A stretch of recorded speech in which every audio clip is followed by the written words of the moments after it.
창세기 25장 19절 말씀부터 26절 말씀까지 한 절씩 교독하도록 하십시다. 아브라함의 아들 이삭의 후예는 이러하니라. 아브라함이 이삭을 낳았고 이삭은 40세에 리브가를 취하여 아내를 삼았으니 리브가는 밧단 아람 족속 중 보두엘의 딸이요 아람 족속 중 라반의 누이였더라. 이삭이 그 아내가 잉태하지 못하므로 그를 위하여 여호와께 간구하며 여호와께서 그 간구를 들으셨으므로 그 아내 리브가가 잉태하였더니 아이들이 그의 태 속에서 서로 싸우는지라. 그가 가로되 이같이면 내가 어찌할꼬 하고 가서 여호와께 묻자온대 여호와께서 그에게 이르시되 두 국민이 내 태중에 있구나. 두 민족이 내 복중에서부터 나누이리라. 이 족속이 저 족속보다 강하겠고 큰 자는 어린 자를 섬기리라 하셨더라. 그 해산 기한이 찬적 태에 쌍둥이가 있었는데 먼저 나온 자는 붉고 전신이 가돛 같아서 이름을 에스라 하였고 후에 나온 아우는 손으로 에스의 발꿈치를 잡았으므로 그 이름을 야곱이라 하였으며 리브가가 그들을 낳을 때에 이삭이 60세였더라. 아멘. 창세기 25장에는 아브라함의 죽음과 또 이삭의 결혼과 또 그의 후손 쌍둥이 야곱과 에서가 태어나는 사실이 기록이 되어져 있고 또 에서가 야곱에게 붉은 죽 한 그릇에 장자의 명분을 팔아버리는 내용이 기록이 되어져 있습니다. 이런 내용들은 이삭의 신앙의 모습과 또 야곱과 에서의 신앙의 모습을 우리에게 교훈하는 말씀입니다. 오늘 특별히 이삭의 결혼과 또 에서와 야곱의 출생을 통해서 우리가 어떤 교훈을 받을 수 있는지 우리 잠시 말씀을 상고하면서 은혜 받는 시간 되기를 원합니다. 오늘 여기 먼저 이삭의 결혼을 우리가 볼 수가 있는데 창세기 24장 66절에 종이 이제 리브가를 데리고 돌아와서 이삭에게 있었던 일들을 고하고 67절에 보면 이삭이 리브가를 인도하여 모친 사라의 장막으로 드리고 그를 취하여 아내를 삼고 사랑하였으니 이삭이 모친 상사 후에 위로를 얻었더라. 이삭이 리브가를 취해서 결혼을 했다고 기록이 되어져 있고 오늘 본문 말씀 20절에도 이삭은 40세에 리브가를 취하여 아내를 삼았다라고 기록을 하고 있습니다. 이삭이 리브가를 취해서 결혼을 한 일을 통해서 우리가 어떤 교훈을 받을 수 있겠습니까? 우리가 중요한 교훈 한 가지 우리 기억할 필요가 있다고 생각이 되어집니다. 이삭이 리브가를 취해서 아내를 삼은 기록을 보면 이삭이 아무런 저항 없이 그냥 또 어떤 면에서 보면 기쁨으로 리브가를 아내로 맞아들였다라고 볼 수 있습니다. 한 가지 의문점을 가질 수 있습니다. 일반적인 결혼을 생각을 해본다면 이삭은 리브가를 전혀 모르는 상태입니다. 뿐만 아니라 아브라함도 사실은 리브가를 전혀 몰랐지 않습니까? 지난 주일날 우리가 말씀을 상고했지만 아브라함 리브가를 데려오라고 보낸 것이 아니고 종을 보낼 때 자신의 형제의 집에 가서 이삭의 아내가 될 만한 사람을 데려오라고 막연하게 보냈습니다. 그런 면에서 보면 이삭이 리브가를 아내로 맞아들이지 않을 수도 있었을 겁니다. 그럼에도 불구하고 오늘 이 성경 말씀을 보면 이삭은 기쁨으로 리브가를 아내로 받아들인 것을 느낄 수가 있습니다. 왜 그랬겠습니까? 그저 아버지가 정해주는 아내이니까 순종하는 마음으로 기쁨으로 결혼을 했겠느냐는 겁니다. 물론 그런 면을 우리가 생각을 해볼 수도 있겠지만 단순하게 이삭이 리브가를 아버지의 말씀을 순종하는 차원에서 받아들이고 결혼한 것은 아니라고 볼 수가 있습니다. 왜 그러냐 하면 창세기 24장 66절에 저녁이 되어서 이삭이 들에 나가서 묵상을 하고 있었습니다. 기도하고 있었다는 거죠. 기도하고 있는 중에 종이 리브가를 데리고 돌아오는 것을 만났습니다. 그래서 창세기 24장 66절에 보면 종이 그 행한 일을 다 이삭에게 고하네. 리브가를 데리러 갔던 종이 돌아와서 그간에 있었던 일들을 이삭에게 자세하게 말했다는 겁니다. 그 내용이 무엇이겠습니까? 지난 주일날 선거했던 것처럼 하나님께서 자신의 길을 인도하시고 또 자신이 하나님께 맡기고 도움을 구했던 내용대로 하나님께서 리브가를 순적하게 만나게 하셔서 돌아오도록 했다라는 사실을 이삭에게 고했을 겁니다. 그 말을 들은 이삭의 마음은 어떤 느낌이 들었겠습니까? 리브가는 하나님께서 정해주신 아내이구나. 믿음으로 받아들였다는 겁니다. 아버지 아브라함이 종을 보낼 때도 하나님께 맡기고 종을 보내었고 이삭도 그 사실을 알고 있었고 또 같은 길에 하나님께서 아브라함이 보냈던 종과 함께 하셔서 승리 가운데 리브가를 만나게 하셔서 돌아오게 하셨던 이 모든 일들을 이삭은 믿음으로 분별하고 믿음으로 받아들였다는 겁니다. 한 가지 더 우리가 기억해 볼 수 있는 것은 이삭도 이방인과의 결혼을 금하신 하나님의 뜻을 알았을 거라는 겁니다. 하나님께서 아브라함에게 말씀하셨고 아브라함도 이삭에게 또 그 내용을 전해서 이삭도 알고 있었을 거라는 겁니다. 그래서 창세기 26장 34절에 있는 말씀을 보면 에서가 40세에 헷족속 부엘리의 딸 유딕과 헷족속 엘론의 딸 바스맛을 아내로 취하였더니 그들이 이삭과 리브가의 마음에 근심이 되었더라. 지난 주일날 말씀을 잠시 상고했지만 이삭도 하나님께서 이방인과의 결혼을 금하신 사실을 알았기 때문에 아들 에서가 이방인과 혼인한 그것 때문에 근심하게 되었다는 사실을 알 수가 있다는 겁니다. 그런 면에서 보면 이삭은 자신의 혼사가 처음부터 끝까지 하나님이 원하시는 뜻을 이루기 위해서 하나님께 모든 것을 맡기고 하나님이 인도하심을 따라 순종했다는 사실을 알 수가 있다는 겁니다. 그런 면에서 보면 이삭은 하나님의 뜻을 분별하고 하나님이 원하시는 일을 믿음으로 순종한 사람이었다라고 결론을 내릴 수가 있습니다. 한 가지 더 우리가 이 사실을 뒷받침할 수 있는 사실을 말씀을 참고를 해본다면 이미 우리가 지나간 말씀이지만 창세기 22장에 하나님께서 아브라함에게 이삭을 제물로 바치라고 명령을 하셨습니다. 아브라함이 순종했죠. 이삭을 데리고 하나님께서 지시하는 산까지 갔습니다.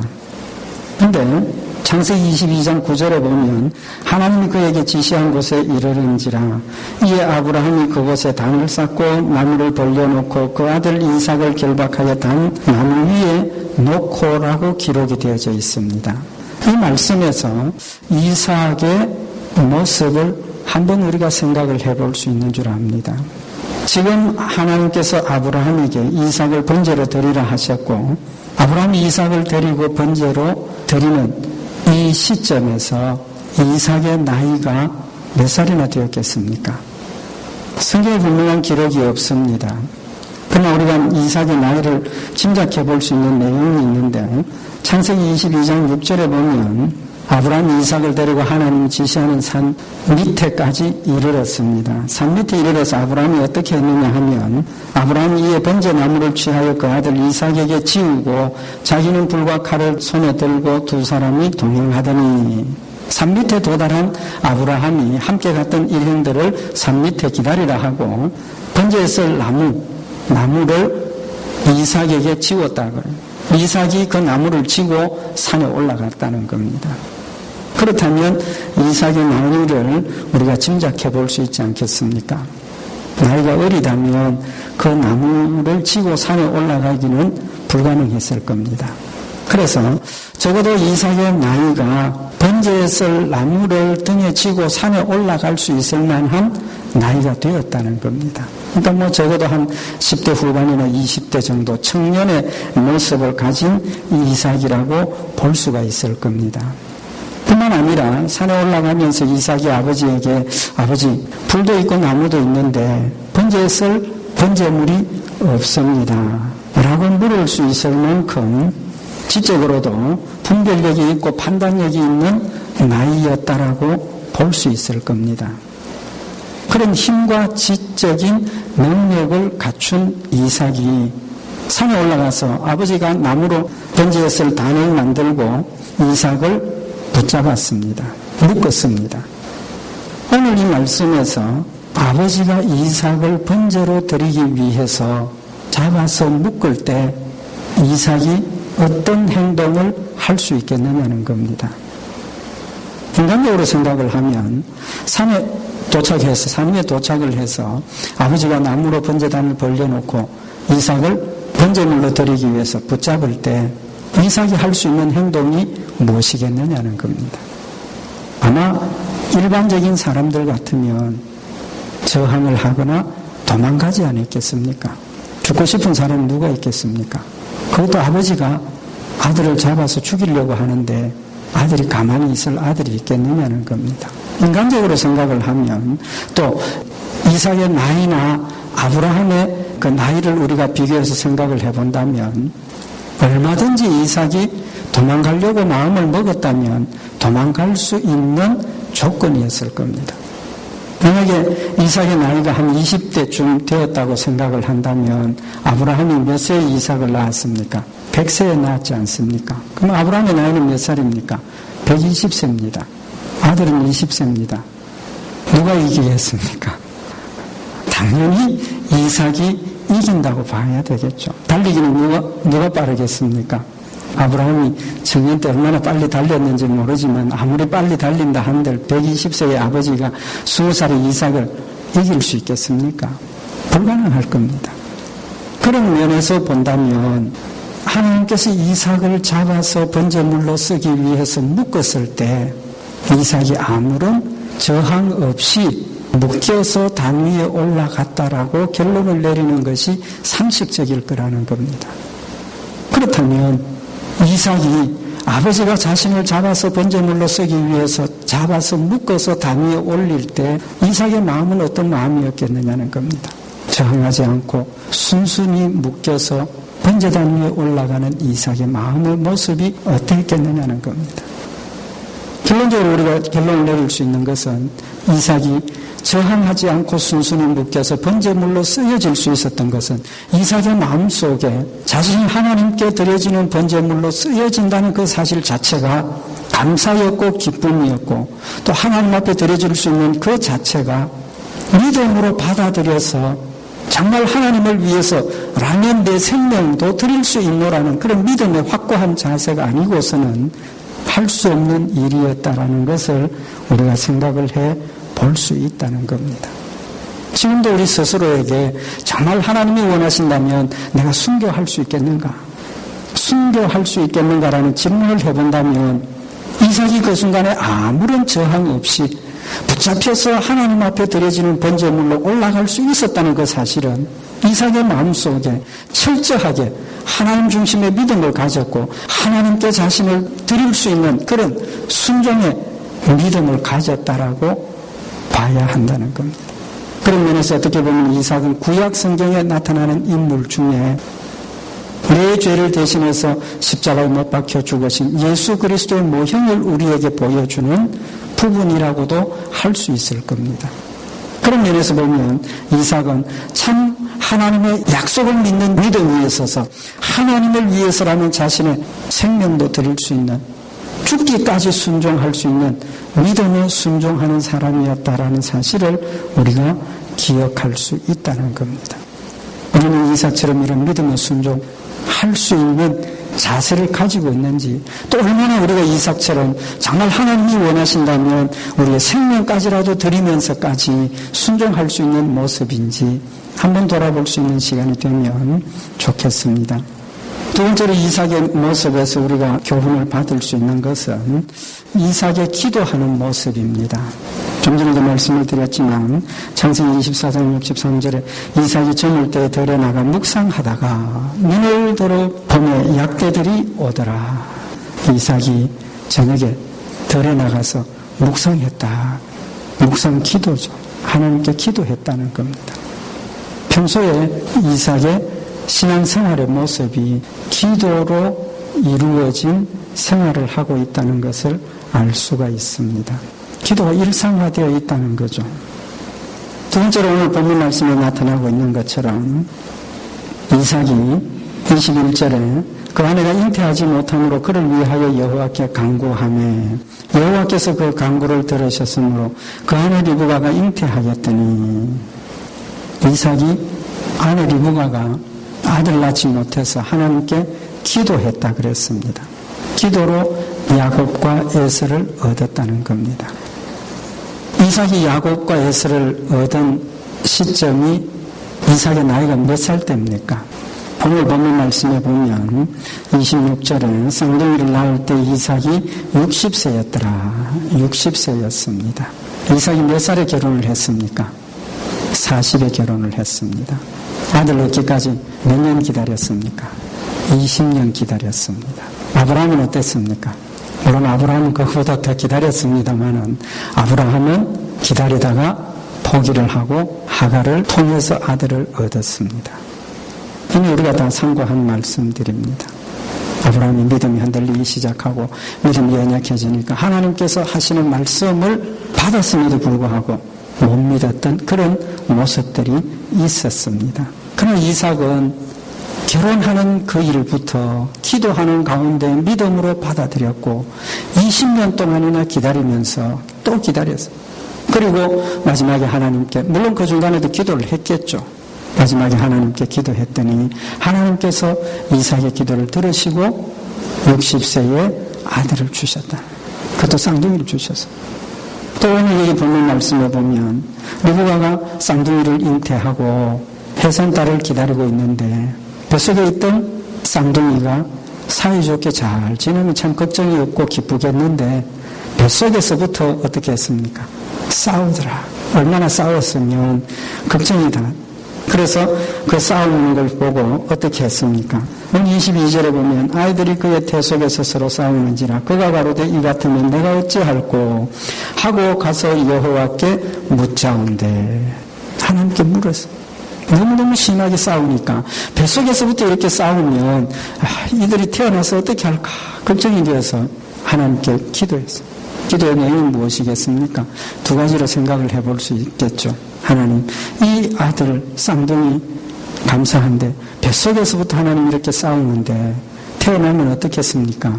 좀 싸우지 않도록 사이좋게 해주십시오. 뭐 그런 기도도 했을 수 있겠죠. 어쨌든 하나님께 물었습니다. 하나님의 대답을 들었습니다. 여호와께서 그에게 이르시되 두 국민이 내 태중에 있구나. 두 민족이 내 복중에서부터 나누이리라. 이 족속이 저 족속보다 강하겠고 큰 자는 어린 자를 섬기리라 하셨더라. 하나님께서 그의 기도를 들으시고 왜 그렇게 싸우고 있는지 가르쳐 주셨어요. 어떻게 보면 하나님께서 야곱과 에서의 영적인 의미를 이삭과 리브가에게 가르쳐 주시기 위해서 싸우게 하셨고 기도하게 하셨다라고도 볼 수 있을 겁니다. 하나님 택한 백성과 택한 받지 못한 백성의 차이를 이 일을 통해서 미리 그들의 마음속에 깨우쳐 주시고 심어 주셨다고. 어쨌든 오늘 이 말씀들에서 우리가 상고해 볼 때에 이삭은 기도의 사람이었습니다. 기도의 사람. 자신의 혼사를 두고 하나님 앞에 엎드려 기도했고 하나님께서 인도하심을 믿음으로 인정하고 순종했고 아들 낳는 일에 20년 동안이나 기다렸지만 되지 않으니까 하나님 도와주십시오 기도했고 태중에서 싸우고 있는 아이들을 위해서 하나님 앞에 기도했던 그의 모습은 이삭은 기도의 사람이라는 사실을 우리에게 교훈을 하고 있는 겁니다. 믿음으로 순종할 수 있었던 힘이 어디에서부터 나왔겠느냐는 겁니다. 믿음으로 죽기까지 순종할 수 있었던 그 힘이 기도에서부터 나왔다라고 볼 수 있는 겁니다. 누가복음 22장 39절 40절에 예수께서 나가서 습관을 쫓아 감난산에 가시매 제자들도 쫓았더니 그곳에 이르러 저에게 이르시되 시험에 들지 않기를 기도하라 하시고 예수님 죽음을 앞두고 제일 마지막으로 하신 일이 무엇이냐는 겁니다. 기도하셨다. 그 기도가 습관을 쫓아 감람산에 가시고 습관을 쫓아 가셨다. 그러니까 예수님께서 감람산에 가서 기도하시는 것이 벌써 일상화되어 있었다 그 말입니다. 일상화되어 있었다. 예수님 기도하는 가운데 두려운 마음을 떨칠 수 있었고, 예수님께서 기도하시는 가운데 성령님 함께 하셔서 도우시는 역사로 강하고 담대한 믿음을 회복할 수 있었고, 기쁨으로 하나님께서 자신에게 주신 사명, 죽음의 사명을 감당할 수 있었더라는 겁니다. 이삭도 기도의 사람이었기 때문에, 기도가 그의 생활화되어 있었기 때문에 기도를 통해서 하나님의 뜻을 분별하고 하나님께서 주시는 은혜를 통해서 힘을 얻었고, 하나님이 원하시는 일에 정말 죽기까지 순종할 수 있는 믿음의 사람이었다는 사실을 우리에게 교훈을 하고 있는 겁니다. 데살로니가전서 5장 16절 이하에 항상 기뻐하라, 쉬지 말고 기도하라, 범사에 감사하라, 이는 그리스도 예수 안에서 너희를 향하신 하나님의 뜻이니라. 항상 기뻐하고 쉬지 말고 기도하는 것, 쉬지 말고 기도하는 것, 하나님 우리를 향하신 뜻이라고 하셨습니다. 우리도 이삭과 같이 기도하는 습관이 들어지고 모든 일에 기도로 하나님과 의논하고 하나님과 교제하고 하나님과 교통하는 믿음의 모습이 되어져야 한다는 겁니다. 우리가 잘 알고 있는 것처럼 기도는 영혼의 호흡이라 그랬습니다. 호흡. 숨이 끊어지면 어떻게 됩니까? 죽습니다. 그렇다면 기도가 우리의 신앙생활에 얼마나 중요한 요소인가 하는 것을 알 수가 있지 않습니까? 기도를 쉬는 그 순간부터 우리의 영혼은 죽는 겁니다. 기도를 쉬는 그 순간부터 우리의 영혼은 죽기 시작한다는 거예요. 믿음이 약해지고 넘어지고 원망하고 불평하고 낙심하고 절망할 수밖에 없다는 겁니다. 그러나 기도를 꾸준히 쉬지 않고 하면 하나님 주신 힘으로 우리는 강해질 수 있고, 하나님 주신 은혜와 능력으로 기쁨 가운데 하나님 말씀을 순종하며 하나님의 뜻을 이룰 수 있다는 사실을 우리에게 교훈을 하고 있는 겁니다. 마지막으로 한 가지만 말씀을 더 드리고 싶은 것은 야곱의 이야기입니다. 창세기 25장 29절 이하에 우리가 잘 아는 내용입니다. 야곱과 에서가 태어나서 이제 장성했습니다. 에서는 사냥을 즐기는 사람이고 야곱은 집에서 잘 이렇게 조용한 그런 사람이었습니다. 에서가 사냥을 갔다가 돌아오는데 너무 피곤하고 배가 고파서 곤비하게 되었어요. 돌아와서 보니까 야곱이 팥죽을 쓰고 있는 것을 보고 그 죽 한 그릇 날 좀 달라고. 야곱은 뭐라 그랬습니까? 형의 장자의 명분을 나한테 달라고, 팔라고. 장자의 명분은 하나님께서 주신 축복의 약속입니다. 하나님의 은혜의 축복입니다. 사랑의 열매입니다.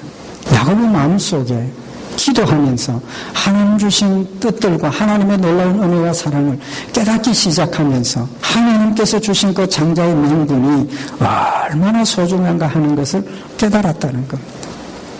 에서는 뭐라고 그랬습니까? 창세기 25장 32절에 보면 에서가 가로되 내가 죽게 되었으니 이 장자의 명분이 내게 무엇이 유익하리요. 내가 지금 배가 고파서 피곤해서 죽게 되었는데 이 장자의 명분이 뭐가 내게 유익하냐고.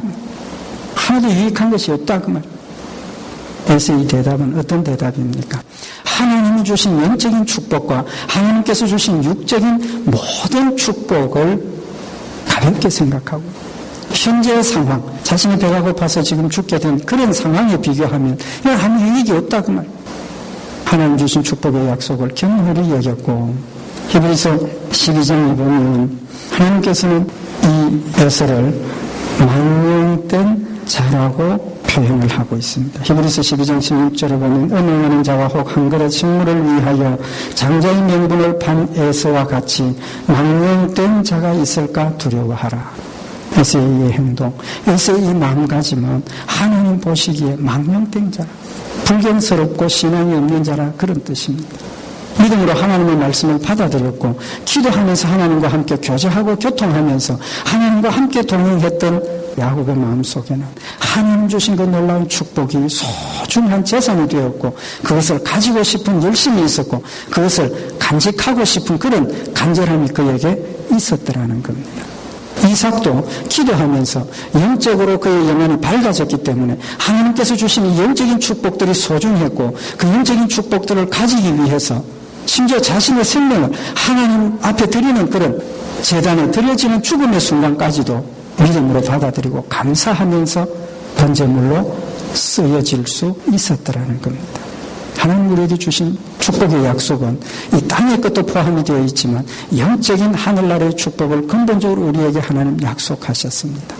그러니까 이 약속을 믿음으로 마음속에 새겼다면 그 약속이 이루어질 수 있도록 하나님 우리에게 원하시는 믿음의 순종을 우리가 열심히 해야 할 것이고, 하나님께서 우리에게 주시는 약속을 마음속에 우리가 믿음으로 가지고 있다면 이삭과 같이 쉬지 않고 기도하는 믿음의 모습을 우리가 가져야 할 것이고, 그런 기도와 약속과 믿음으로 하나님 주신 말씀을 죽기까지 순종하는 모습이 우리에게 나타나야 할 것이라는 사실을 교훈하고 있는 말씀입니다. 우리도 연약하고 어리석지만 때로는 우리도 아브라함과 같이 의심하는 그런 연약한 모습들이 있지만 하나님께서 주신 이 믿음, 약속 위에 굳게 서서 늘 깨어서 기도하고 하나님 주신 말씀을 늘 마음에 새겨서 말씀대로 순종하며 정말 하나님이 원하시는 일이라면 죽기까지 순종할 수 있는 우리의 모습이 될 수 있도록 마음을 새롭게 하고 또 우리의 마음이 하나님 앞에 드려지기를 소원하는 복된 성도들이 되시기를 바랍니다. 기도드리십시다.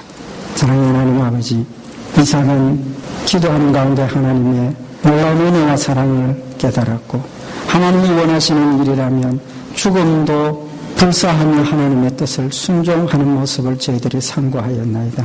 하나님, 우리도 이삭과 같은 믿음을 가지게 하여 주시옵소서. 우리의 영혼을 밝혀주셔서 하나님 주시는 약속의 소중함을 깨닫게 하시고 마음에 하나님 주시는 약속을 늘 새기게 하시며 그 약속 따라 순종하며 믿음으로 주님 앞에 충성하고 헌신하는 저희들 되게 하여 주셔서 참으로 아브라함의 아름다운 후예들로 세워주신 믿음의 유업을 복되게 이어가는 저희들이 되게 하여 주시옵시고 하나님 맡겨주신 귀한 뜻들을 아름답게 이루어가는 복된 역사들 있게 하여 주시옵소서. 우리 주 예수님 이름으로 기도드리옵나이다. 아멘.